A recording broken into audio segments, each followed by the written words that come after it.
Ayan, so tuturuan ko naman kayo kung paano mag-repair ng bidet hose, no? Ito yung bidet hose ko to, o bidet, pwedeng shower hose kung nag-leak.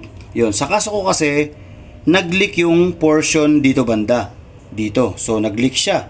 May sumilit na tubig. Kung dito lang naman sa may thread, wala namang problema, mabilis lang. Kasi pwede mo lagyan ng teflon, pero bihira mag-leak to kasi merong rubber seal. Ayan, ito yung rubber seal, no? So, just in case na mag-leak yung dito, paano i-repair? So, madali lang pala. So, makakatipid ka ng 100 to 300 pesos. Siyempre, tanggalin mo to. Pag natanggal mo na to, yan, ingatan mo yung rubber seal. Ayan. So, ito lang. So, ito na siya, di ba? Ayan. So, paano ngayon tanggalin to? Ang gamit lang pala, pwedeng flat screw, pwedeng bagay na, o kagaya ng cutter. So, ang unang-una kong ni-remove, sinusungkit lang pala to. Tingnan nyo, ha? Yan. Pero nasungkit ko na to, ha. Madali lang pala. Yan. Yan, medyo pupwersahin mo ng konti. Ayan, umaangat na. Ayan. Ayan. Di ba? Okay, so ayan na, umaangat na. Oh, so natanggal ko na. Ayun lang pala yun. So nakasiksik lang pala siya doon sa loob. So sa kaso ko, luma na kasi yung hose, maluwag na. Pero ayun yung isa pagtanggal. Okay, pangalawa, ito namang metal dun sa plastic. Ayan, kaya kailangan mo ng cutter eh. So, insert, sabay, sikwat. Insert, sikwat. Ayan, lumalabas na. Ayan, hindi siya naka-glue or anumang adhesive, wala. Nakasiksik lang, naka-compress o ayan. So, ayun na siya. Okay, remove na, di ba?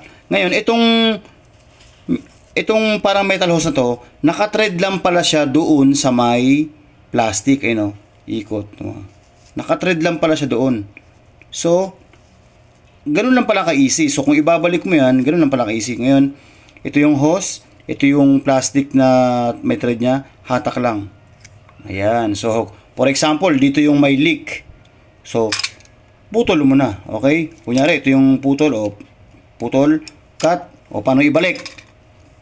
Kunyari, kasi dito yung leak. Naputol mo na yung hose. Ayan. Babalik mo na kunyari. Same procedure lang. O, kung ito naman yung plastic kanina, nakakalas kasi ito. Ayun, nakakalas. O, ayan na. O, insert mo na ito. Baka malito kayo. Ayan. Tapos yung plastic, luma na kasi kaya medyo nag-expand na yung tube, no? So, tamo oh, medyo maluwag na siya. Pero, maiipit naman siya dito. So, yan ha. I-relax mo yung hose para maipit siya nito dahan-dahan. Ayan. Okay, ulitin ko ha. Ulit. Kasi dapat naka-insert na pala siya muna. Ayan. So, insert ko na muna dito. Ayan. Ulit. Kasi re-relax mo yung hose.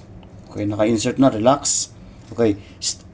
Ipuwersahin mong Ayan. Tapos, medyo magkakaroon ka ng i-compress mo lang o i-pressure mo lang. Didiin ko lang. Diin. Okay, diin na siya. Diin. Yan. So, sealed na siya kasi na-compress nito o naipit siya, no? So, next, yung metal naman. Ayan. So, ito yung metal. Madali lang naman. Balik mo sa position. Ayan. So, iti-thread mo lang ulit kasi madali na naman naka-thread eh. Thread. Okay. Thread na. Di ba? Ngayon, yung metal naman para maselyuhan siya. Ayan, no? Dali lang pala eh. O, i-compress mo lang din ulit. So, gamit ka na lang ng basahan, guantes, o anumang para hindi masakit sa kamay. I-compress ko ulit ha. Okay, na-compress ko na. Yan, o. So, na-compress ko na. Okay, balik. O, para medyo, hawakan mo ng ganyan, palu-paluin mo na lang ng plies. Okay, so, ayun lang siya. Ganun lang pala kasimple. Gets? So, hindi mo na kailangan bumili kung dito lang naman ang nag-leak. Pero kung sa gitna nag-leak, medyo no choice ka, no? Talaga magpapalit ka. Puputulan mo yung metal ng cutter. Kakatirin mo lang, ikot-ikot, ibalik mo lang. Pero kung dito lang yung mga nag-leak, kadalasan dito kasi dito yung pinaka nagbebende. So, Ganun lang pala kasimple. Ayan. So, tested ko na to. Sinare ko lang yung video para maka-share din sa iba na baka nasiraan. So, ayun, hawakan ko na lang ng ganyan. Ayan. So, tested ko na to. Binidyo ko lang ulit para ma-share. So, ganun siya. Okay? Okay, so yung rubber seal, napaka-importante niyan. Ayan. Kasi ayun yung parang magsiselyo ng ayan. So, gets? O, ganun lang ka-easy ha. So, sana may natutunan tayo na panibagong kaalaman. So, ganun lang pala ka-easy mag-repair ng shower hose or bidet hose. Thank you.